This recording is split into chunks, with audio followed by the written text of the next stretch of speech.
ಕಾವೇರಿ ಜಲಾನಯನ ಪ್ರದೇಶದಲ್ಲೂ ಕೂಡ ಮಳೆಯ ಅಬ್ಬರ ಜೋರಾಗಿದೆ. ಕೊಡಗಲ್ಲಿ ತುಂಬ ಮಳೆ ಆಗ್ತಾ ಇದೆ. ಹೀಗಾಗಿ ಕೆಆರ್ಎಸ್ ಡ್ಯಾಮ್ನ ಒಳಹರಿವಿನಲ್ಲಿ ಮತ್ತಷ್ಟು ಏರಿಕೆ ಕಂಡು ಬಂದಿದೆ. 26,424 ಕ್ಯೂಸೆಕ್ಗೆ ಏರಿಕೆ ಕಂಡಿದೆ ಒಳಹರಿವು.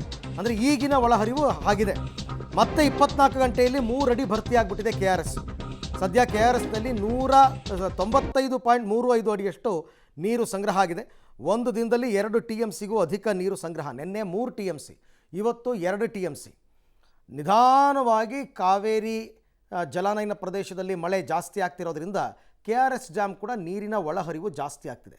ಒಂದೊಂದು ದಿನಕ್ಕೆ 1 TMC, 2 TMC, 3 TMC ನೀರು ಬರುತ್ತೆ ಅಂದರೆ ಜಸ್ಟ್ ಇಮ್ಯಾಜಿನ್ ಅದು ಮಳೆ ಯಾವ ಪ್ರಮಾಣದಲ್ಲಿ ಕೊಡಗಲ್ಲಿ ಬೀಳ್ತಾ ಇರಬಹುದು ಅಂತ.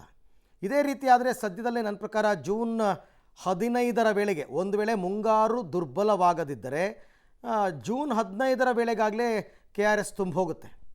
ಜೂನ್ 15ರಷ್ಟಕ್ಕೆ ಮಳೆ ಏನಾದರೂ ಕಡಿಮೆ ಆದರೆ ಅದು ಇನ್ನೊಂದು ಸ್ವಲ್ಪ ತಡ ಆಗಬಹುದು.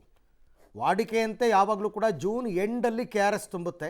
ಈಗ ಸ್ವಲ್ಪ ಮಳೆ ಪ್ರಮಾಣ ಜಾಸ್ತಿ ಇರೋದ್ರಿಂದ ಇನ್ನೂ ಬೇಗನೆ ತುಂಬಬಹುದು ಅಂತ. ಸದ್ಯಕ್ಕೆ 95.35 ಅಡಿಯಷ್ಟು ನೀರಿದೆ.